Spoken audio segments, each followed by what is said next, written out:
Basin এর উপরে পা তুলে উজু করা যাবে কিনা, নামাজের বিছানা পা দিয়ে ঠিক করা যাবে কিনা, মাথায় টুপি থাকা অবস্থায় কি বাথরুমে যাওয়া জায়েজ আছে, কোনো কিছু পাওয়ার উদ্দেশ্যে নফল নামাজ মানত করা জায়েজ কিনা, খুতবার সময় মহিলারা নামাজ পড়তে পারবে কিনা, নামাজ পড়ার মধ্যে হাত দিয়ে মাথা চুলকায় বা যে কোনো জায়গায় হাত দেয় সেটা করলে কি নামাজ হবে, আমি বাইরে থাকি, আমি যদি আমার বইয়ের গোপন ছবি মোবাইলে রেখে পরে দেখি আমার কি গুনাহ হবে, পাকা চুল তোলা যাবে কি না, মেয়েরা হিজাবের উপর সিজদা করলে তা হয় না, এ বিষয়ে আমাকে একটু জানলে উপকৃত হতাম, বিছানা জায়নামাজ বিছিয়ে নামাজ পড়া যাবে কিনা, গর্ভের বাচ্চা নষ্ট হলে কতদিন পর নামাজ পড়া যাবে, দেনমোহর আদায় করার আগে স্ত্রী মারা গেলে দেনমোহর কিভাবে আদায় করব, সংসার বাঁচানোর জন্য এবং মায়ের সম্মান রক্ষার জন্য স্বামীর কাছে মিথ্যা কথা বলা যাবে কিনা, বাসায় সালাত আদায় করার সময় আমার পোষা বিড়াল সামনে এসে বসে থাকে, এতে সালাত হবে কিনা, হায়েজ অবস্থায় কি রাতে সিজদা করা যাবে, আর এই অবস্থায় কি কি আমল করা যায়, কাজী ছাড়া দুজন কালিমা পড়ে বিয়ে করে বিবাহ হবে কিনা, অন্তরে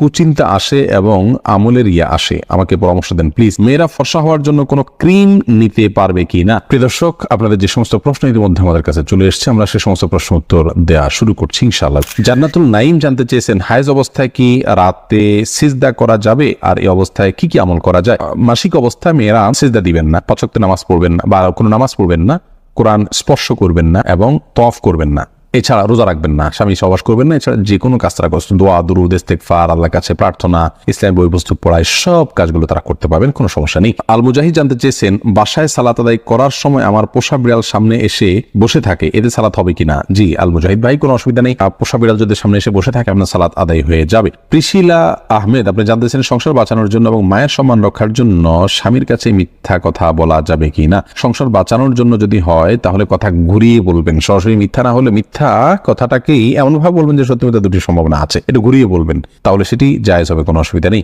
আর তাছাড়া স্বামী স্ত্রী একে অন্যের সাথে মিথ্যা কথা বলতে পারে তাদের প্রশংসামূলক বা সংসার রক্ষার জন্য যদি একান্ত বাধ্য হন, তবে আবারও বলছি ঘুরিয়ে বলবেন, সরাসরি মিথ্যা নয়। আব্দুল মান্নান জানতে চেয়েছেন, আমি বাইরে থাকি, আমি যদি আমার বইয়ের গোপন ছবি মোবাইলে রেখে পরে দেখি আমার কি গুনাহ হবে। না ভাই, আপনার স্ত্রীর একান্তের বা আপনার একান্ত মুহূর্তের ছবি বা যে কোনো ধরনের ছবি ভিডিও আপনার কাছে থাকলে সেটা আপনি দেখতে পারেন গোপনে, কোনো অসুবিধা নেই, এতে আপনার কোনো গুনাহ হবে না। তবে মনে রাখতে হবে যে এতে তার প্রাইভেসি যাতে লঙ্ঘন না হয়, অর্থাৎ অন্য কারোর নাগালে যেন এটি চলে না যায়, সেজন্য প্রোফাইল লক দিয়ে বা বিভিন্নভাবে সেটিকে আপনার নিরাপদে সংরক্ষণ করতে হবে, আপনি দেখতে পারেন, কোনো অসুবিধা নেই। এরপরে এমডি আমিরুল ইসলাম জানতে চেয়েছেন, কাজী ছাড়া দুজন যদি কালিমা পড়ে বিয়ে করে বিবাহ হবে কিনা। দুজন যদি একজন প্রস্তাব করেন আর একজন প্রস্তাব গ্রহণ করেন এবং দুজন সাক্ষী উপস্থিত থাকে, মহানা নির্ধারণ করা থাকে, অভিভাবকদের সম্মতি থাকেই, কোনো অসুবিধা নেই, বিয়ে হয়ে যাবে। যদিও ছেলেদের প্রাপ্তবয়স্ক ছেলের জন্য অভিভাবকের সম্মতি কারোর মধ্যে শর্ত নয়, প্রাপ্তবয়স্ক মেয়েদের ব্যাপারে অভিভাবকের সম্মতিকে শর্ত করেছেন অনেক উলামায়ে কেরাম, যদি ইমাম আবু হানিফার মাযহাব অনুযায়ী সেই শর্ত নয়। তো বিবাহের মৌলিক শর্ত হলো তাদের উভয়ের প্রস্তাব এবং সম্মতি, দুজন সাক্ষী শুনবেন, পুরুষ সাক্ষী শুনবেন এবং মহানা নির্ধারণ করবে, সেগুলো থাকলে বিয়ে হয়ে যাবে।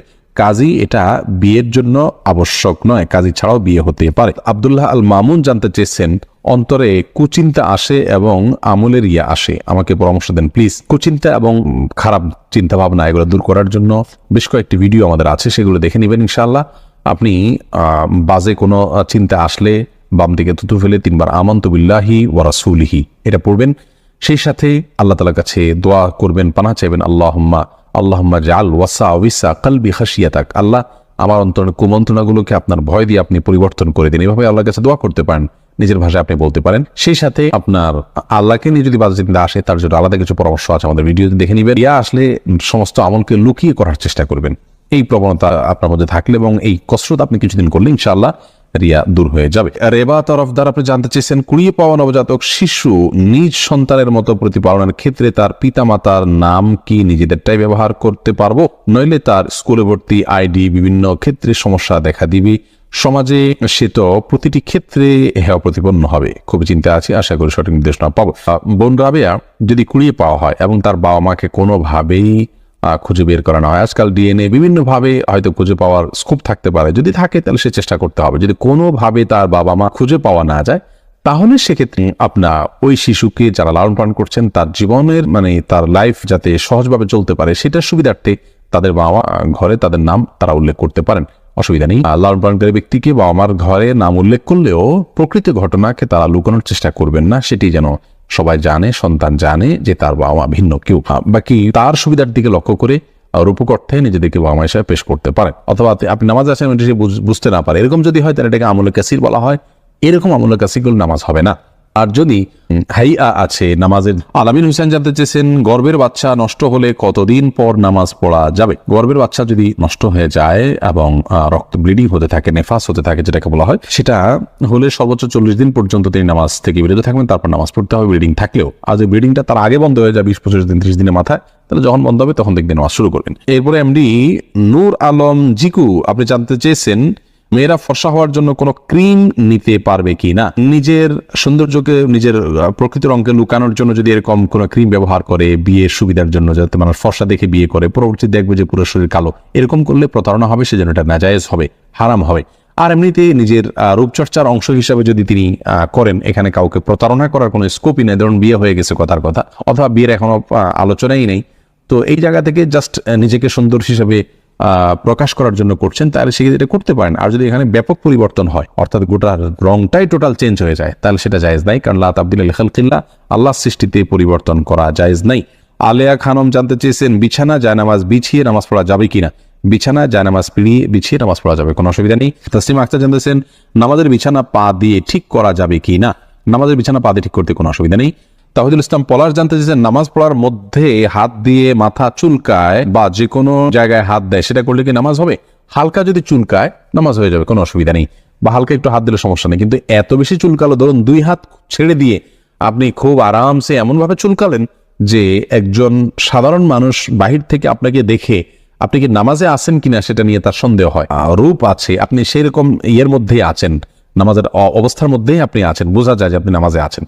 সে অবস্থা বজায় রেখে ধরুন হাতে একটা বাধা আছে, আরেকটা দিয়ে হালকা একটু চুলকালেন, মানুষ দেখলে বুঝতে পারতেছে যে আপনি নামাজে আছেন, আপনার ভাবভঙ্গি বাধাটা বোঝা যাচ্ছে। এরকম যদি হয় তাহলে এইটুকু চুলকালে কোনো অসুবিধা হবে না, জায়েজ হবে। এবারে মানসুর আলী জানতে চেয়েছেন দেনমোহর আদায় করার আগে স্ত্রী মারা গেলে দেনমোহর কিভাবে আদায় করুন? দেনমোহর করার আগেই যদি স্ত্রী মারা যান, আল্লাহ মাফ করুন, তাহলে এটা তো স্ত্রীর পাওনা ছিল। এটি আপনি স্ত্রীর ওয়ারিস যারা, তাদের মধ্যে যার যতটুকু প্রাপ্য আছে সে হারে বন্টন করে দিতে পারেন, অথবা তার পক্ষ থেকে আল্লাহ রাস্তা দান করে দিলেন, যেন সব তিনি পেয়ে যান। নীলুফার ইয়াসমিন মাইশা আপনি জানতে চেয়েছেন সম্প্রতি একটা মাদ্রাসায় পড়া বোনের কাছ থেকে শুনেছি মেয়েরা হিজাবের উপর সেজদা করলে তা হয় না, এ বিষয়ে আমাকে একটু জানলে উপকৃত হতাম। বোন, এটি ভুল কথা। যদি কেউ বলে থাকেন যে হিজাবের উপর সেজদা করলে সেজদা হবে না, কপালের উপরে হিজাব থাকলে সেখানে সেজদা করলে সেজদা আদায় হবে, কোনো অসুবিধা নেই। কোথাও নিষেধ নেই করা দিয়েছে যে কপালের উপরে কাপড় থাকলে সেজদা হবে না। তবে মুখমণ্ডল ঢেকে সেজদা করা উচিত নয় সাধারণ অবস্থায়। যেখানে অন্য কোনো পরপুরুষ নেই সেখানে আপনি মুখমণ্ডল না ঢেকে ওটা খুলে সেজদা করতে হবে। হাদিসে স্পষ্টভাবে মুখমণ্ডল ঢেকে সিজদা করার পর নিষেধাজ্ঞা রয়েছে। সাইফুর রহমান সিয়াম জানতে চেয়েছেন পাকা চুল তোলা যাবে কি না? পাকা চুল আপনার একটা বা দুইটা হয়, সেটা তোলা উচিত নয়, কোনো কোনো হাদিসে সেটি নিষিদ্ধ রয়েছে। বিশেষ করে নিজের বয়স লুকানোর জন্য অনেকেই কাজটি করে থাকেন, এটি না করাই উচিত।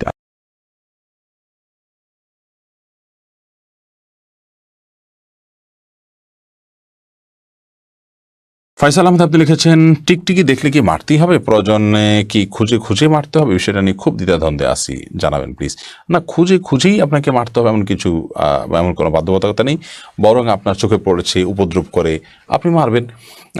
কিন্তু এটার জন্য আপনি খুঁজে খুঁজে বেড়াবেন, এটার পিছিয়ে পিছিয়ে ঘুরে বেড়াবেন, আপনার অনুসন্ধান করে বেড়াবেন, এই কথা হাদিসে বলা হয়নি। নাহিদা ইসলাম আপনি লিখেছেন নামাজ শেষে জায়নামাজ সালাম করা কি ঠিক? না, জায়নামাজ সালাম করার কিছু নেই। সালাম করতে হবে মানুষকে। ডানে বামে সালাম দিচ্ছেন, এরপর আর কোনো সালাম নাই। এরপরে কোনো কারোর সাথে আপনার হঠাৎ সাক্ষাৎ হয়েছে, সেই জায়গা থেকে আপনি সালাম দিতে পারেন, কিন্তু জায়নামাজকে সালাম দেওয়া এটি কোরআন সুন্নাহর কোনো নির্দেশনা নয়। এটি যদি সালাতের অংশ মনে করে কেউ, সালাত পরবর্তী করণীয় মনে করেন কেউ, শরিয়া দৃষ্টিকোণ থেকে, ইসলামের দৃষ্টিকোণ থেকে, তাহলে সেটি বরং বিদআতে পর্যবেসিত হবে। ইসলামের নামে মন গড়া কোনো কিছু করলে সওয়াব হয় না, বরং আরও বিপরীতে গুনাহ হয়। শেখ রোকনুজ্জামান লিখেছেন অনেক জায়গায় বসে প্রস্রাব করার ব্যবস্থা নেই, দাঁড়িয়ে পেশাব করতে হয়, এরকম পরিবেশ আমরা কি করব? যদি কোনো প্রকার ব্যবস্থা না থাকে এবং দাঁড়িয়ে পেশাব করা ছাড়া নিরুপায় থাকেন, তাহলে আপনি অবশ্যই দাঁড়িয়ে পেশাব সেখানে করতে পারেন, যেহেতু আপনি নিরুপায়। কিন্তু নিয়মিত অভ্যাস বাড়ানো সঠিক নয়, কারণ নবী করিম সাল্লাল্লাহু আলাইহি ওয়াসাল্লাম বসেই সবসময় পেশাব করতেন। তবে বিশেষ একবার তিনি দাঁড়িয়ে পেশাব করেছেন এবং সেটির কারণ ছিল এমন একটা জায়গায় তিনি গেছেন যেখানে ময়লা আবর্জনা চতুর্দিকে ফেলেছে মানুষ এবং সেখানে বসার মতো কোনো জায়গা ছিল না, সেজন্য তিনি সেখানে দাঁড়িয়ে পেশাব করেছেন। প্রজাপতি নীর এর থেকে আপনি লিখেছেন ভাঙা প্লেটে খাওয়া যাবে কিনা। ভাঙা প্লেটে খাওয়া যাবে, কোনো অসুবিধা নেই। ভাঙা আয়নায় মাথা চেহারা দেখা যাবে, সেটাতে কোনো অসুবিধা নেই। আমরা অনেকে মনে করি ভাঙা প্লেটে খাওয়া যাবে না, ভাঙা আয়নায় চেহারা দেখা যাবে না, এটা নিছকই আমাদের সামাজিক কুসংস্কার। ভাঙা প্লেটে ভাঙা অংশে জীবাণু থাকতে পারে, সেজন্য আপনি ওইটাতে খেলে অস্বাস্থ্যকর হতে পারে, সেটা তো আপনার একান্ত স্বাস্থ্যগত বিষয়, বাট সেটাও তো নিশ্চিত নয়। বিধায় ভাঙা প্লেটে খেলে যে গুনাহ হয়ে যাবে বা নাজায়েজ হবে এটা সেরকম নয়, এবং ভাঙা আয়নায় চেহারা দেখলে কোনো অসুবিধা হবে না। সৈয়দ তাইফুর রহমান তাহসিন জানতেছেন, মাথায় টুপি থাকা অবস্থায় কি বাথরুমে যাওয়া জায়েজ আছে? কোনো অসুবিধা নেই, যাবেন, বরং অনেক ওলামাদের মতে খালি মাথায় যাওয়া মাকরুহ, কিছু একটা থাকা উচিত, কোনো অসুবিধা নেই মাথায় টুপি থাকলে বাথরুমে যেতে। তাহিদুল ইসলাম পলাশ জানতে চাইছেন, নামাজ পড়ার মধ্যে হাত দিয়ে মাথা চুলকায় বা যে কোনো জায়গায় হাত দেয়, সেটা করলে কি নামাজ হবে? হালকা যদি চুলকায় নামাজ হয়ে যাবে, কোনো অসুবিধা নেই, বা হালকা একটু হাত দিলে সমস্যা নেই। কিন্তু এত বেশি চুলকালো, ধরুন 2 হাত ছেড়ে দিয়ে আপনি খুব আরামসে এমনভাবে চুলকালেন যে একজন সাধারণ মানুষ বাহির থেকে আপনাকে দেখে আপনি কি নামাজে আসেন কিনা সেটা নিয়ে তার সন্দেহ হয়, অথবা আপনি নামাজে আসেন এটা বুঝতে না পারে, এরকম যদি হয় তাহলে এটাকে আমলে কাসির বলা হয়। এরকম আমলে কাসির করলে নামাজ হবে না। আর যদি আপনার নামাজের যে হাইয়া আছে, নামাজের যে রূপ আছে, আপনি সেরকম ইয়ের মধ্যেই আছেন, নামাজের অবস্থার মধ্যেই আপনি আছেন, বোঝা যায় যে আপনি নামাজে আছেন, সে অবস্থা বজায় রেখে ধরুন হাতে একটা বাঁধা আছে, আরেকটা দিয়ে হালকা একটু চুলকালেন, মানুষ দেখলে বুঝতে পারতেছে যে আপনি নামাজে আছেন, আপনার ভাবভঙ্গি এটা বোঝা যাচ্ছে, এরকম যদি হয় তাহলে এটুকু চুলকালে কোনো অসুবিধা হবে না, জায়েজ হবে। আব্দুল মান্নান জানতে চেয়েছেন, আমি বাইরে থাকি, আমি যদি আমার বইয়ের গোপন ছবি মোবাইলে রেখে পরে দেখি, আমার কি গুনাহ হবে?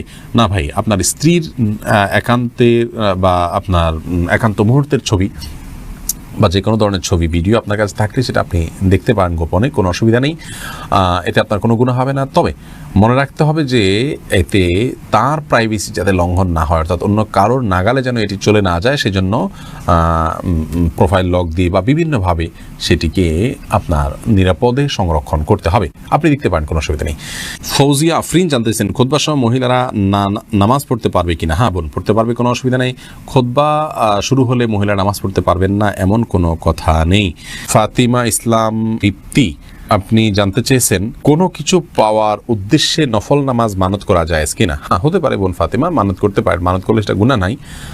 কোনো কিছু অর্জন হলে আমি 2 রাকাত নামাজ পড়বো, এরকম নিয়ত হতে পারে মানত, কোনো অসুবিধা নেই। তবে মানত সাধারণত আর্থিক বিষয়ের ক্ষেত্রে হয়ে থাকে, আর মানত না করে ওই ইবাদতটি করে ফেলা উচিত এবং এরপরে আল্লাহ রাব্বুল আলামিনের কাছে দোয়া করা উচিত। ওইটা হলে আমি তারপরে করবো, এমনটি করা এখানে নবী সাল্লাল্লাহু আলাইহি ওয়াসাল্লাম খুব বেশি পছন্দ করতেন না, কিন্তু করলে সেটি জায়েজ হবে। তাসলিমা আক্তার জানতেছেন, নামাজের বিছানা পা দিয়ে ঠিক করা যাবে কি না? নামাজের বিছানা পা দিয়ে ঠিক করতে কোনো অসুবিধা নেই। এরপরে সাইদা সুমাইয়া জারাহ জানতেছেন, বেসিংয়ের উপরে পা তুলে উজু করা যাবে কি না? হ্যাঁ বোন, বেসিংয়ের উপরে পা তুলে আপনি উজু করতে পারেন, কোনো অসুবিধা নেই, যদি আপনি পড়ে যাওয়ার রিস্ক না থাকে বা নিচে পানি পড়ে অন্যদের পরিবেশ নষ্ট না হয় বা সেটা মুছে দিয়ে আপনি করতে পারেন, তাহলে করতে পারেন, কোনো অসুবিধা নেই। তবে পাবলিক প্লেসে এরকমটি না করা উচিত যদি বিকল্প কোনো ব্যবস্থা থাকে, কারণ সেটি দৃষ্টিকটু এবং অনেক সময় সতর লঙ্ঘন হতে পারে বা দেখতে খারাপ দেখা যেতে পারে, অন্যের অধিকার ব্যাপারটা সেখানে থাকে, তো সেই জন্য এমনটি না করা উচিত পাবলিক প্লেসে। এমনি মুস্তাফিজুর রহমান আপনি লিখেছেন, কোরআন কারীম যদি ভুল বশত পায়ে লাগে অথবা নিচে পড়ে যায়, করণীয় কি? ভুল বশত পায়ে লাগলে অথবা নিচে পড়ে গেলে আল্লাহর কাছে মাপ চাইতে হবে, যদি এটা অনিচ্ছাকৃত, তারপরে মাপ চাই নিতে হবে, এবং সেই সাথে ভবিষ্যতে যেন এরকমটি না হয় সেজন্য সাবধানতা অবলম্বন করতে হবে। এর কারণে আপনার বিশেষ কোনো কাফারা নাই। আমরা ছোটবেলা থেকে যে সমস্ত কথা শুনে আসছি যে এর কারণে এত কেজি লবণ দিতে হবে, চাল দিতে হবে গরিবকে ইত্যাদি, এগুলো আমাদের নিজেদের মন গড়া নানান কথাবার্তা। মূলত যদি পড়ে যায়, ইচ্ছাকৃত নয় বরং ভুলে পড়ে গেছে, তাহলে সেক্ষেত্রে সেটার কারণে আপনার বিশেষ কোনো করণীয় নাই, সামনে থেকে সাবধানতা অবলম্বন করতে হবে, এবং যেটি হয়ে গেছে আল্লাহ কোরআনের প্রতি অনিচ্ছাকৃত, তার জন্য আল্লাহর কাছে মাপ চাইতে হবে। রাসেল ভূঁইয়া আপনি লিখেছেন, কোনো বাচ্চার বিছানায় প্রসাব করলে বিছানা চাদর ওয়াশ করা যায়, কিন্তু জাজিম বা তোষকে প্রসাব করলে ধোয়া যায় না, এক্ষেত্রে করণীয় কি? যেই সব দ্রব্য, যে সমস্ত জিনিসপত্র, আসবাব ইত্যাদি, এগুলোতে পেশাব লাগার পর সেটি পরিষ্কার করার কোনো বই নেই, সেটা রোদ ইত্যাদি দিয়ে ওটা আলামত দূর করে ফেলতে হবে। এত বেশি রোদ দিতে হবে, এত বেশি আপনার সেটার দুর্গন্ধ দূরের উদ্যোগ করতে হবে যে সেটাতে নাপাকের কোনো আলামত বা নামলেশ নেই, তো এর মাধ্যমে সেটি পাক হয়ে যাবে, বিশেষ করে ফ্লোর, ওয়াল, গাছ, এই টাইপের অনেক কিছুই আছে যেগুলোকে ওইভাবে আসলে ধোয়া সম্ভব হয় না। তো সেগুলোতে নাপাকের আলামত যেটি আছে সেটি দূর হয়ে গেলেই সেটি ব্যবহার করা যাবে। লাইলা নূর কদর এআইডি থেকে লিখেছেন, স্বামী সিগারেট খেলে ওয়াইফের করণীয় কি? ওয়াইফ তাকে বোঝাবেন, যথাসম্ভব নিজে না পারলে অন্য কাউকে দিয়ে বোঝাবেন, আল্লাহর কাছে দোয়া করবেন, তারপর তিনি যদি ফিরে না আসেন একান্ত তার গুনাহ হবে, ওয়াইফ অন্তত দায় মুক্ত হলেন। জুলেখা খাতুন আপনি লিখেছেন, নতুন কোনো কাপড় পরে না ধুয়ে নামাজ পড়ে নামাজের কোনো ক্ষতি হবে কিনা? নতুন কোনো কাপড় পরলে সেটা ধুয়েই পড়তে হবে এমন কোনো বাধ্যবাধকতা নেই, কারণ নতুন কাপড় মানেই যে সেটা নাপাক, সেটাতে অপবিত্রতা আছে এমনটি তো নিশ্চিত নন আপনি, তাহলে এটি ধোয়াটা বাধ্যতামূলক কেন হতে যাবে? তবে হ্যাঁ, আপনারা যদি নতুন কাপড় কেনার পর দেখলেন যে সেখানে কোনো নাপাক আছে, তাহলে ওই জায়গায় সেই নাপাকটা ধোয়াটাই হলো আবশ্যক। অতএব শরীর দৃষ্টিকোণ থেকে নতুন কাপড় ধুয়ে পড়তে হবে এমন কোনো বাধ্যবাধকতা নেই। দিনের পথিক আইডি থেকে আপনি লিখেছেন, বিতরের নামাজ কি কি সূরা দিয়ে পড়তে হয়? ভিতরের সালাতের প্রথম রাকাতে সূরায়ে সাব্বিহিসমা রাব্বিকাল আলা, দ্বিতীয় রাকাতে সূরায়ে কাফিরুন এবং তৃতীয় রাকাতে সূরা ইখলাস কুল হুয়াল্লাহ পাঠ করা, এটি সুন্নাহ। নবী করিম সাল্লাল্লাহু আলাইহি ওয়াসাল্লাম ভিতরের সালাতে সচরাচর এই সূরাগুলো তেলাওয়াত করতেন, বিধায় আপনি এই সূরাগুলো তেলাওয়াত করতে পারেন। নবীজুল ইসলাম খান আপনি লিখেছেন, কোরবানির সাথে সন্তানের আকিকা দেওয়া জায়েজ হবে কিনা? কোরবানির সাথে আকিকা না দিয়ে আকিকা আলাদা দিবেন, কোরবানি আলাদা দিবেন, এটাই নিরাপদ। এবং নবী করিম সাল্লাল্লাহু আলাইহি ওয়াসাল্লাম আপনার আকিকার জন্য যে মাসনুন ওয়াক্ত নির্ধারণ করেছেন সপ্তম দিন, কোরবানির জন্য সেটার জন্য অপেক্ষা কেন করবেন? যদি কারো সপ্তম দিনটা কোরবানির দিন হয় এবং সেই দিনে গরুতে তিনি কোরবানির আকিকা একসাথে দেন, হানাফি মাযহাব অনুযায়ী হয়ে যাবে, বাট অন্যান্য উলামা ইকরাম অনেকে নিষেধ করেছেন। নিরাপদ মত হলো এগুলোকে আলাদা আলাদা করে দেওয়া। হাদিসে আকিকা এবং কোরবানি একসাথে দেওয়ার কথা বলা নাই, কিন্তু হানাফি মাযহাব উলামা ইকরামের বক্তব্য হলো যে যদি যেহেতু আকিকা এবং আপনার কোরবানি একই ক্যাটাগরির ইবাদত, সেজন্য আপনার দুইটা একসাথে দেওয়া যাবে, কিন্তু যেটি বলেছি অন্যান্য উলামাদের বিভিন্ন মত রয়েছে। সুমন আহমেদ আপনি লিখেছেন, নামাজের সিজদা অবস্থায় যদি পা উঠে যায় তাহলে নামাজের কোনো সমস্যা হবে কিনা? সিজদা অবস্থায় যদি পা সামান্য উঠে আবার আপনি জায়গায় নিয়ে গেছেন, কোনো অসুবিধা হবে না। আর যদি পুরো সিজদা জুড়ে উঠে থাকে তাহলে আপনার নামাজ হবে না, কারণ নবী করিম সাল্লাল্লাহু আলাইহি ওয়াসাল্লাম বলেছেন, আমি উমিরতু আন আসজুদা আলা সাবআতি আযমিন, 7টি অঙ্গের উপরে, 7টি হাড্ডির উপরে, শক্ত অঙ্গের উপরে আমাকে সিজদা করতে নির্দেশ করা হয়েছে। তার মধ্যে কপাল আর নাক, 2 হাত, 2 হাঁটু এবং 2 পায়ের যে আঙ্গুলগুলো সেগুলো। অতএব এগুলোর কোনো একটা যদি আপনার এই 7টি অঙ্গের কোনো একটি যদি সরে যায় সামান্য সময়ের জন্য অসুবিধা নেই, আবার তিনি জায়গা নিয়ে গেছেন। কিন্তু যদি পুরো সালাত জুড়ে, পুরো রাকাত জুড়ে, সিজদা জুড়ে তার এটা যদি পৃথক থাকে তাহলে সেক্ষেত্রে সেটি জায়েজ হবে না এবং সে নামাজ হবে না, কারণ এটা ওয়াজিব এই 7টা অঙ্গের উপরে সিজদা করা। আবু সাইদ আব্দুল্লাহ আপনি লিখেছেন, শার্টের হাতা এবং প্যান্ট কি গুছিয়ে রেখে সালাত পড়া যাবে? শার্টের হাতা এবং প্যান্ট গুছিয়ে সালাত আদায় করা মাকরুহ, নবী করিম সাল্লাল্লাহু আলাইহি ওয়াসাল্লাম নিষেধ করেছেন এটি, এই জন্য এটা ছেড়ে সালাত আদায় করতে হবে। তবে হ্যাঁ, প্যান্টের বিষয়টা হলো সেটা যদি কেউ টাকনুন নিচে পড়ে যায় সেটা থেকে বাঁচার জন্য গোছান, তার সেটা জায়েজ আছে, কিন্তু সেটা সলাতে শুধু না বরং সবসময় এরকম রাখতে হবে। এইচএম হাসান লিখেছেন, 2 হাতের উপর সিজদা করলে সিজদা আদায় হবে কিনা? সিজদা করবেন আপনি জমিনে, হাতের উপরে সিজদা করবেন না। যদি কোনো কারণে হাতের উপরে কেউ সিজদা করেন, হয়তো জমিন তার জন্য উপযোগী না বা জমিনে করার কোনো ব্যবস্থা নেই, আদায় হয়ে যাবে তার সালাত। রাইসানি আপনি লিখেছেন, আজানের সময় কিছু খেলে গুনাহ হবে কিনা? আজানের সময় কোনো কিছু খেলে কোনো গুনাহ হবে না। আমরা অনেকে মনে করি আজানের সময় কিছু খাওয়া বা পান করা যাবে না, এটা করা যাবে না, ওটা করা যাবে না। আপনি যে কোনো কাজ করতে পারেন, টয়লেটে থাকলে আপনার টয়লেটে কাজও সারতে পারেন। তবে আপনি যখন টয়লেটে নাই, পবিত্র জায়গায় আছেন বা স্বাভাবিক অবস্থা আছেন, তখন আপনি আজান শুনলে আজানের জবাব দেওয়ার চেষ্টা করবেন, এটা হলো মূল কথা। খেতে গেলে খাওয়ার ফাঁকে ফাঁকে আপনি আজানের জবাব দেওয়ার চেষ্টা করবেন, কিন্তু আজান হলে কিছু খেতে পারবেন না এমন কোনো কথা নেই। এখানে বিষয় হলো জবাব দেওয়ার চেষ্টা করবেন যদি আপনি পবিত্র জায়গায় থাকেন। বিলকিস বেগম আপনি লিখেছেন, মেয়েদের পেশাবের পরে পানি ব্যবহার করার পরে মোছার জন্য আলাদা কাপড় ব্যবহার করা জরুরি কিনা? না, আলাদা কাপড় ব্যবহার করা জরুরি না। পানি ব্যবহার করার পরে যদি নাপাক দূর হয়ে গেছে মনে হয় তাহলে সেটি যথেষ্ট, আলাদা করে কাপড় ব্যবহার করার প্রয়োজন নেই। মোহাম্মদ জানুল আবেদিন জানতে চেয়েছেন, মনের মধ্যে অহংকার ও হিংসা চলে এলে কোন দোয়া পড়তে পারি?